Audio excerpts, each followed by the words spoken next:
Periods வந்து கரெக்டாக வர்றதுக்கு, அதே மாதிரி கருத்தரிக்கணும், உடல் எடையை குறைக்கணும். ஸோ இந்த மாதிரியான காரணங்களால் பெண்கள் நிறைய டயட் ஃபாலோ பண்ணுறதை நம்ம சமீபமாக கேள்விப்படுறோம். பட் இந்த டயட் எல்லாமே வந்து புரோட்டீன் நிறைய எடுத்துக்கணும், அதே மாதிரி கார்போஹைட்ரேட் அளவு கம்மியாக எடுத்துக்கணும், இந்த ஒரு விஷயம் மட்டும்தான் வந்து சொல்லப்படுது.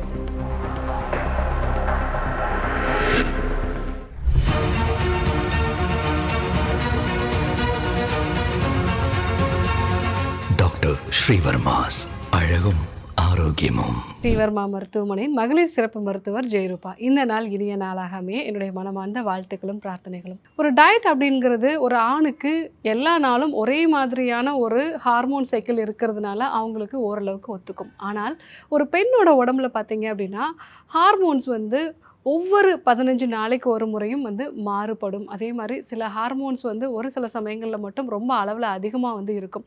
இந்த காலகட்டத்துக்கு ஏற்ற மாதிரி நம்மளுடைய உணவில் புரோட்டீனோ இல்லை ஃபேட்டோ இல்லை கார்போஹைட்ரேட்டோ இல்லை ஒரு சில வகையான மைக்ரோ நியூட்ரியன்ஸோ இதை வந்து நம்ம சேஞ்ச் பண்ணி எடுத்துக்கிட்டோன்னா தான் வெயிட்டும் வந்து குறையும். அதே மாதிரி கருத்தரிக்கணும் அப்படிங்கிற பெண்களுக்கும் வந்து ரொம்ப சீக்கிரமாக கருத்தரிக்கும். இல்லை பீரியட்ஸ் வந்து எனக்கு ரெகுலர் ஆகணும்னு நினைக்கக்கூடிய பெண்களுக்கும் கரெக்டாக வந்து வரும். ஏன்னா இந்த காலகட்டத்தில் நம்ம வந்து ஒரு சில பேர் பார்த்தீங்க அப்படின்னா இந்த பீரியட்ஸ்க்கு முன்னாடி அவங்களுக்கு நிறைய கிரேவிங்ஸ் வந்து இருக்கும். ஸோ அந்த காலகட்டத்தில் ரொம்ப லோ கார்போஹைட்ரேட் ஃபுட்டு எடுத்துக்கிட்டாங்க அப்படின்னா ரொம்பவே டிப்ரெசிவாக வந்து ஃபீல் பண்ணுவாங்க. அதே மாதிரி ரொம்ப இரிட்டேட்டடாக வந்து இருப்பாங்க. ஸோ இதனால் அவங்க வந்து டயட்டே ஃபுல்லாக வந்து விட்டுருவாங்க. என்னால் வந்து இந்த சமயத்தில் கண்ட்ரோலே பண்ண முடியல. பட் அந்த டைமில் வந்து ஒரு மாடரேட்டான கார்போஹைட்ரேட் நம்ம அவங்களுக்கு கொடுத்தோம் அப்படின்னா அவங்களோட அந்த கிரேவிங்ஸும் வந்து ஓரளவுக்கு சாட்டிஸ்ஃபை ஆகும். ஸோ அவங்க அந்த டயட்டையும் விடாமல் கண்டினியூ பண்ணலாம். ஸோ அதே மாதிரி ஒரு சில சமயங்களில் வந்து பார்த்தீங்க அப்படின்னா நல்ல ஃபேட் இருக்கக்கூடிய ஃபுட்டு வந்து நம்ம கொடுக்கணும். அப்போ தான் வந்து அவங்களுக்கு இந்த கருமுட்டை ஆரோக்கியமாக வந்து வளரும். இதை பற்றி நம்ம தெரிஞ்சுக்காமல் ஒரு ப்ளைனாக வந்து நம்ம டயட்டை ஃபாலோ பண்ணும்போது தான் நிறைய சமயங்களில் வெறும் கார்போஹைட்ரேட்டே இல்லாமல் டயட் எடுத்துக்கிறவங்களுக்கு வந்து அவங்களுடைய ப்ரொலாக்டின் லெவல் அதிகமாகிறத பார்க்குறோம். அதே மாதிரி வந்து ஒன்லி ஃபேட்டு ப்ரோட்டீன் மட்டும் எடுத்துக்கொள்ளக்கூடிய நபர்களுக்கு நிறைய டிப்ரெஷன் ஆகிறதும் இல்லை இந்த டிப்ரெஷன்னால் அவங்களுக்கு கருமுட்டை கரெக்டாக வந்து வெளியாகாது, அதே மாதிரி கருத்தரிக்காத ஒரு நிலை, இந்த மாதிரியான சூழ்நிலையெல்லாம் நிறைய பேருக்கு வந்து பார்க்குறோம். அது மட்டும் இல்லாமல் இயற்கையான முறையில் வந்து கருத்தரிக்கணும் அப்படின்னா டீடாக்சிஃபிகேஷன் எந்த அளவுக்கு முக்கியம். ஸோ அதை பற்றி நம்ம இன்றைக்கி பார்க்க இருக்கிறோம். ஸோ உங்களுக்கு முக்கியமாக பார்த்திங்கன்னா பெண்களுக்கு பீரியட்ஸ் வந்து ரெகுலர் ஆகணும், வெயிட்டும் குறையணும் டாக்டர், கருத்தரிக்கிறதுக்காக நான் ட்ரை பண்ணிகிட்ருக்கேன் அப்படின்னு சொல்கிறவங்க, ஸோ அந்த பீரியட்ஸ் வரக்கூடிய அந்த காலகட்டம் ப்ளீடிங் ஸ்டார்ட் ஆகி 1வது நாள்லேருந்து 5வது நாள் இந்த காலகட்டத்தில் அவங்க நல்ல அயன் ரிச் இருக்கக்கூடிய ஃபுட்டு வந்து எடுத்துக்கணும். அதே மாதிரி ப்ரோட்டீனும் நல்ல ஃபேட் இருக்கக்கூடிய ஃபுட்டும் வந்து இந்த காலகட்டத்தில் வந்து எடுத்துக்கிறது நல்லது. ஸோ இந்த காலகட்டத்தில் பெரும்பாலும் ஹை கார்போஹைட்ரேட் இருக்கக்கூடிய ஃபுட்டை அவாய்ட் பண்ணுறது நல்லது. ஏன்னா ஹை கார்போஹைட்ரேட் அப்படிங்கிறது இன்ஃப்ளமேஷனை வந்து க்ரியேட் பண்ணும். அதனால் நமக்கு பீரியட்ஸ் அப்போ வரக்கூடிய வலிகளோ இல்லை அந்த பீரியட்ஸ் அப்போ வந்து நமக்கு உடல் முழுவதுமாக ஒரு அசதி வந்து இருக்கும். அதனோட அளவு வந்து அதிகமாகிறதுக்கு வாய்ப்புகள் நிறையா இருக்குது. ஸோ அந்த பீரியட்ஸ் வந்த முதல் நாள்லேருந்து 5வது நாள் வரைக்கும் நீங்கள் முருங்கைக்கீரை சூப் மாதிரி வந்து எடுத்துக்கலாம். இல்லை ஏதாவது ஒரு வகையான கீரை சூப்பை வந்து பருப்பு சேர்த்து வந்து எடுத்துக்கலாம். ஸோ இந்த மாதிரி நம்ம வந்து சிறு பருப்பு சேர்த்து கீரைகள் சேர்த்து நம்ம சூப் மாதிரி எடுத்துக்கும் போது நல்ல ப்ரோட்டீனும் வந்து கிடைக்கும். அந்த மாதவிடாய் காலகட்டத்தில் வந்து உங்களுக்கு உடம்புலேருந்து வெளியாகக்கூடிய ரத்தம், ஸோ இது வந்து அயன் வந்து குறையும். ஸோ இந்த காலகட்டத்தில் நம்ம வந்து கீரைகள்லாம் எடுத்துக்கும் போது நல்ல இரும்புச்சத்தும் வந்து நமக்கு கிடைக்கும். ஸோ அடுத்ததாக இந்த காலகட்டத்தில் நம்ம எள்ளு சேர்ந்த உணவுகளை வந்து எடுத்துக்கிறது நல்லது. ஏன்னா இந்த எள்ளு அப்படிங்கிறது நம்ம கர்ப்பப்பையை வந்து க்ளீன் பண்ணக்கூடிய ஒரு ஹேபிட் இருக்கும். ஸோ ஏன்னா நமக்கு அந்த மாதவிடாய் காலகட்டத்தில் நம்மளுடைய எண்டோமெட்ரியம் முழுவதுமாக உதிர்ந்து வெளியே வந்துடும். அப்போ தான் வந்து அது கருத்தரிக்கிறதுக்கு ஏதுவாக இருக்கும். ஸோ ஒருவேளை ஹார்மோனல் இம்பேலன்ஸ் இருந்தது அப்படின்னா நமக்கு அந்த எண்டோமெட்ரியம் முழுவதுமாக உதிர்ந்து வெளியே வராமல் அங்கங்கே வந்து திட்டாக வந்து நமக்கு நிற்கும். ஸோ அந்த மாதிரி இருந்தாலும் கருத்தரிக்காது. அதனால் இந்த காலகட்டத்தில் நீங்கள் எள்ளு, கருப்பு எள்ளுங்கிறது ரொம்ப நல்லது. கருப்பு எள்ளு இல்லைன்னா வெள்ளை எள்ளு, அது கூட வந்து கருப்பட்டி சேர்த்துட்டு நீங்கள் வந்து எள்ளு உருண்டை மாதிரி செஞ்சு சாப்பிடலாம். அதே மாதிரி இந்த காலகட்டத்தில் நீங்கள் கேழ்வரகு வந்து எடுத்துக்கலாம். கேழ்வரகுல அதிகமான அளவுக்கு இரும்புச்சத்தும் இருக்குது, நல்ல ப்ரோட்டீனும் வந்து இருக்குது.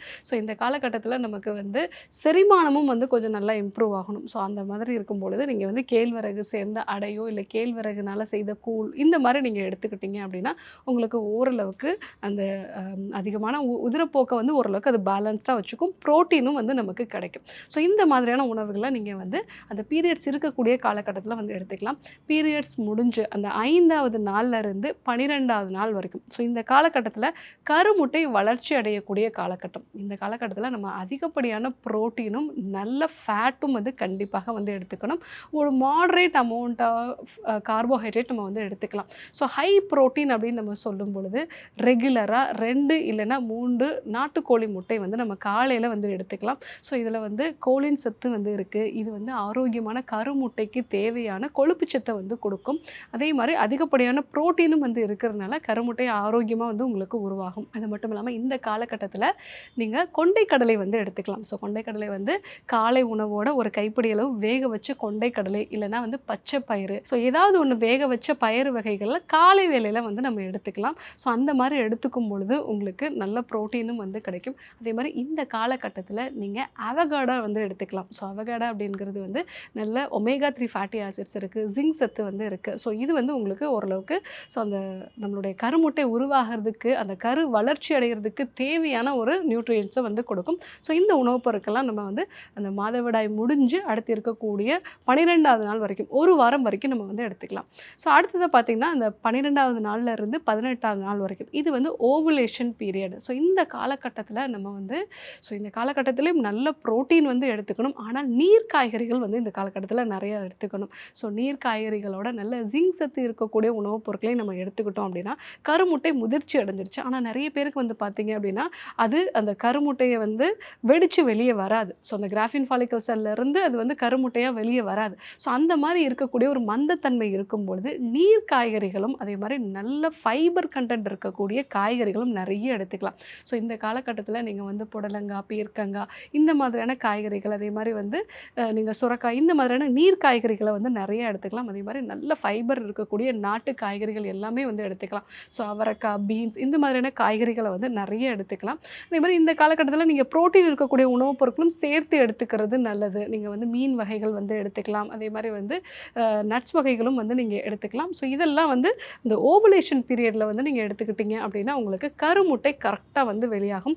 ஸோ இந்த காலகட்டத்தில் நம்ம சூரிய வெளிச்சத்துலையும் போகிறது, அதே மாதிரி வந்து ஒரு நடைப்பயிற்சி மேற்கொள்கிறது, இதெல்லாம் இந்த காலகட்டத்தில் ஓவுலேஷனுக்கு ரொம்பவே வந்து இம்பார்ட்டன்ட். ஓவுலேஷன் முடிஞ்ச பிறகு அடுத்து உங்களுக்கு 18வது நாள்ல இருந்து 28வது நாள் வரைக்கும் இந்த காலகட்டம் வந்து ப்ரொஜெஸ்ட்ரான் இருக்கக்கூடிய காலகட்டம். ஸோ ஒருவேளை வந்து அந்த கருமுட்டை கருவாக உருவாகி இருந்தது அப்படின்னா அது வளர்றதுக்கு தேவையான ப்ரொஜெஸ்ட்ரானும் நமக்கு தேவை. இல்லை அந்த கருமுட்டை வந்து கரு தரிக்கலை அப்படின்னாலும் அந்த ப்ரொஜெஸ்ட்ரானோட அளவு கரெக்டாக இருந்தால் தான் நம்ம உடம்புல அடுத்த மாதவிடாய்க்காக நம்ம உடம்பு வந்து ப்ரிப்பேர் பண்ணும். ஸோ இந்த காலகட்டத்தில் ப்ரொஜெஸ்ட்ரான் நம்ம உடம்புக்கு தேவையான அளவு கிடைக்கணும் அப்படின்னா பூசணி விதைகள் வந்து நம்ம எடுத்துக்கலாம். அதே மாதிரி நீங்கள் இந்த காலகட்டத்தில் மாடரேட்டான ஃபேட்டு, மாடரேட்டான கார்போஹைட்ரேட்டும் நீங்கள் ப்ரோட்டீனோட அளவு கொஞ்சம் கம்மியாகவும் வந்து எடுத்துக்கலாம். ஏன்னா இந்த காலகட்டத்தில் எப்போவுமே வந்து ப்ரொஜெஸ்ட்ரானோட ஆதிக்கம் இருக்கும் பொழுது நம்ம உடம்பு கொஞ்சம் வந்து பலகீனமாக இருக்கும். ஸோ அதனால் வந்து கார்போஹைட்ரேட்டும் தேவையான அளவு இந்த காலகட்டத்தில் எடுத்துக்கணும். இல்லைனா நிறைய கிரேவிங்ஸ் வந்து நமக்கு வர ஆரம்பிக்கும். ஸோ அதனால் ஒரு காம்ப்ளெக்ஸ் கார்போஹைட்ரேட் மாதிரி சிறுதானியங்கள் சேர்ந்த உணவுகளை இந்த காலகட்டத்தில் நீங்கள் நிறைய எடுத்துக்கலாம். அதே மாதிரி வந்து நீங்கள் பம்ப்கின் சீட்ஸ், அதாவது பூசணி விதைகளை வந்து நீங்கள் எடுத்துக்கலாம். ஃப்ளாக்ஸ் சீட்ஸ் வந்து எடுத்துக்கலாம். வெந்தயம் வந்து இந்த காலகட்டத்தில் கண்டிப்பாக நம்ம எடுத்துக்கணும். ஸோ வறுத்து பொடி பண்ணியோ இல்லை ஊற வச்சோ நம்ம எடுத்துக்கும் பொழுது நம்ம உடலுக்கு தேவையான அந்த ப்ரொஜெஸ்ட்ரானோட அளவை வந்து இது கொடுக்கும். அதே மாதிரி இந்த காலகட்டத்தில் உடம்பு ரொம்பவே வந்து கொஞ்சம் ஹீட்டாகவும் இருக்கும். ஸோ அதை வந்து பேலன்ஸ் பண்ணுறதுக்காக நம்ம வெந்தயம் வந்து எடுத்துக்கும் போது உடம்பு நல்லா பேலன்ஸ்டாக இருக்கும். ஸோ இந்த மாதிரியான உணவுகளை நீங்கள் எடுத்துக்கிட்டீங்க அப்படின்னா உங்களுடைய பீரியட் சைக்கிளும் ரெகுலர் ஆகும். அதே மாதிரி கருமுட்டையும் ஆரோக்கியமான முறையில் வெளிப்பட்டு அது கருத்தரிக்கிறதுக்கு ஏதுவான ஹார்மோன்ஸ் எல்லாம் உடம்புல வந்து சுரக்க ஆரம்பிக்கும். இது இல்லாமல் அந்த மாதவிடாய் காலகட்டத்தில் ஸ்ட்ரீக்கேர் வகையான தைலங்கள் வந்து நீங்கள் எடுத்துக்கும் பொழுது அது உங்கள் கர்ப்பப்பையை க்ளீன் பண்ணும். ஸோ அடுத்தடுத்த மாதங்களில் கருத்தரிக்கிறதுங்கிறது ரொம்ப சுலபமாக இருக்கும். இது இல்லாமல் எனக்கு பிசிஓடி பிரச்சனை இருக்குது டாக்டர், தைராய்டு இருக்குது, ஸோ ஃபைப்ராய்ட்ஸ் மாதிரியான பிரச்சனைகள்லாம் இருக்குது அப்படின்னு சொல்கிறவங்க 7 நாள் எடுத்துக்கொள்ளக்கூடிய நெய் மருந்து சிகிச்சை, இந்த சிகிச்சை மூலமாக உடல் எடையும் வந்து நம்ம குறைக்கலாம். அதே மாதிரி நம்ம உடம்புல இருக்கக்கூடிய ஹார்மோன்ஸையும் பேலன்ஸ்டாக வச்சுக்கலாம். மிக முக்கியமாக நம்மளுடைய கட் ஹெல்த்துன்னு நம்ம சொல்லுவோம். இதுதான் ஹார்மோனோட இம்பேலன்ஸுக்கே மிக முக்கியமான காரணமாக இருக்கிறது. ஸோ இந்த கட்டை வந்து பேலன்ஸ்டாக பண்ணவும் நம்மளால் முடியும். ஸோ இந்த 7 நாள் எடுத்துக்கொள்ளக்கூடிய நெய் மருந்து சிகிச்சை அப்படிங்கிறது எல்லா பெண்களுக்குமே தேவையான ஒன்று. உடல் எடையை குறைக்கிறது, பிசிஓடி, தைராய்டு மாதிரியான பிரச்சனைகள், ஃபைப்ராய்டு, ஸோ குழந்தையின்மைக்காக சிகிச்சை எடுத்துக்கொள்ளக்கூடிய பெண்கள், ஸோ இவங்க எல்லாருமே மாதவிடாய் முடிந்த அந்த 6வது நாள்ல இருந்து அடுத்து இருக்கக்கூடிய 1 வாரம் வரைக்கும் நம்ம டீடாக்சிஃபிகேஷன் எடுத்தோம் அப்படின்னா அடுத்தடுத்த மாதங்களில் கருத்தரிக்கிறதுக்கான வாய்ப்புகள் ரொம்பவே அதிகமாக இருக்கும். ஸோ நான் சொன்ன இந்த உணவு வகைகளை உங்களோட பீரியட் சைக்கிளுக்கு ஏற்ற மாதிரி நீங்கள் எடுத்துக்கோங்க. நம்ம ரொம்ப முக்கியமாக கவனிக்க வேண்டியது நம்ம உடம்பு எப்படி வந்து ஃபீல் பண்ணுது, நம்ம உடம்போட வெப்பநிலை எப்படி இருக்குது. ஸோ ஒரு சில சமயங்களில் அதிகமான அளவுக்கு நமக்கு ஒரு கார்போஹைட்ரேட் வந்து தேவைப்படும், நிறைய வந்து கிரேவிங்ஸ் வந்து இருக்கும், அதே மாதிரி உடல் சோர்வு அதிகமாக இருக்குது, ஸோ அதே மாதிரி ஸ்கின் ட்ரைனஸாக வந்து இருக்குது. இதெல்லாம் நம்ம வந்து ஃபேட் கம்மியாக இருந்ததுன்னா ஸ்கின் வந்து நமக்கு ரொம்ப ட்ரையாக இருக்கும். அதே மாதிரி கார்போஹைட்ரேட்டை ரொம்ப கம்மியாக எடுத்துக்கிட்டோம் அப்படின்னா நிறைய மூட் ஸ்விங்ஸ் இருக்கும், ஸ்லீப் டிஸ்டர்பன்சஸ் இருக்கும், கிரேவிங்ஸ் வந்து நிறையா இருக்கும். ப்ரோட்டீன் ரொம்ப கம்மியாக எடுத்துகிட்டு இருந்தோம் அப்படின்னா டயர்ட்னஸ் வந்து அதிகமாக இருக்கும். இதெல்லாம் நம்ம கவனித்து பார்த்து அதற்கேற்ற மாதிரி நம்ம உணவு முறைகளை வந்து நம்ம மாற்றிக்கணும். ஸோ எல்லாத்துக்குமே ஃபிக்ஸ்டான ஒரு உணவு முறைகள் அப்படிங்கிறது கிடையாது. உடலோட தன்மைக்கு ஏற்ற மாதிரி, மனதோட தன்மைக்கு ஏற்ற மாதிரி நபருக்கு நபர் மாறுபடும். அதே மாதிரி வாத பித்த கஃபம் இருக்கக்கூடிய நபர்களை பொறுத்தும் வந்து சில விஷயங்கள் வந்து மாறுபடும். ஸோ இந்த மாதிரி நம்ம உடலோட தன்மைக்கு ஏற்ற மாதிரி அந்த உணவுகளை எடுத்துட்டு அந்த மாதவிடாய் காலங்களில் ஸ்ரீகேட் தைலம் வகையான டீடாக்சிஃபிகேஷன், அதே மாதிரி பீரியட்ஸ் முடிஞ்ச 6வது நாள்ல இருந்து 1 வாரம் வந்து நம்ம டீடாக்சிஃபிகேஷன், நெய் மருந்து சேர்ந்து டீடாக்சிஃபிகேஷன் எடுத்துக்கிறது. இந்த முறையின் மூலமாக நிறைய பெண்கள் வந்து கருத்தரிச்சிருக்காங்க, பீரியட்ஸும் ரெகுலர் ஆயிருக்கு. ஸோ உங்களுக்கும் இந்த மாதிரி பிரச்சனைகள் இருந்தது அப்படின்னா நான் சொன்ன இந்த விஷயங்களை வந்து ஃபாலோ பண்ணுங்கள். நெய் மருந்து சிகிச்சை எப்படி எடுத்துக்கணும் அப்படின்னா மருத்துவமனையை தொடர்பு கொள்ளுங்கள். இதே போன்று ஒரு நல்ல தகவலோடு உங்களை சந்திக்கிறேன். நன்றி, வணக்கம். ஆயுர்வேதம் ஒரு பொக்கிஷம், நம் ஆயுள் நீட்டக்கும் அற்புதம். டாக்டர் ஸ்ரீவர்மாஸ் அறுவை சிகிச்சையில் குணம், இது ஆயுட்கால நிவாரணம். டாக்டர் ஸ்ரீவர்மாஸ் அனைத்து நோய்களுக்குமான குணம், அழகு தரும் மூலிகைகள், ஆரோக்கியம் தரும் மருத்துவர்கள். டாக்டர் ஸ்ரீவர்மாஸ், அழகும் ஆரோக்கியமும். ஸ்ரீ வர்மா ஆயுர்வேதா மருத்துவமனையின் வெல்னஸ் குருஜி அவர்களை ஆகஸ்ட் மாதம் 3ஆம் வாரம் 11ஆம் தேதி திங்கட்கிழமை மதியம் 12 மணி முதல் இரவு 7 மணி வரை கோடம்பாக்கத்திலும், 12ஆம் தேதி செவ்வாய்க்கிழமை காலை 7 மணி முதல் மதியம் 4 மணி வரை திருவண்ணாமலையிலும், 13ஆம் தேதி புதன்கிழமை காலை 7 மணி முதல் மதியம் 2 மணி வரை கோடம்பாக்கத்திலும், 14ஆம் தேதி வியாழக்கிழமை காலை 7 மணி முதல் மாலை 4 மணி வரை தஞ்சாவூரிலும், 15ஆம் தேதி வெள்ளிக்கிழமை காலை 7 மணி முதல் மாலை 4 மணி வரை கும்பகோணத்திலும், 16ஆம் தேதி சனிக்கிழமை காலை 7 மணி முதல் மாலை 4 மணி வரை சிதம்பரத்திலும், 17ஆம் தேதி ஞாயிற்றுக்கிழமை காலை 6 மணி முதல் மாலை 6 மணி வரை பாண்டிச்சேரியிலும் சந்தித்து மருத்துவ ஆலோசனை மற்றும் ஆசி பெற தொடர்பு கொள்ள வேண்டிய தொலைபேசி எண்கள் 9994441111. ஆச்சாரியா டாக்டர் ஸ்ரீ வர்மா அவர்களிடமும் வெல்னஸ் குருஜி அவர்களிடமும்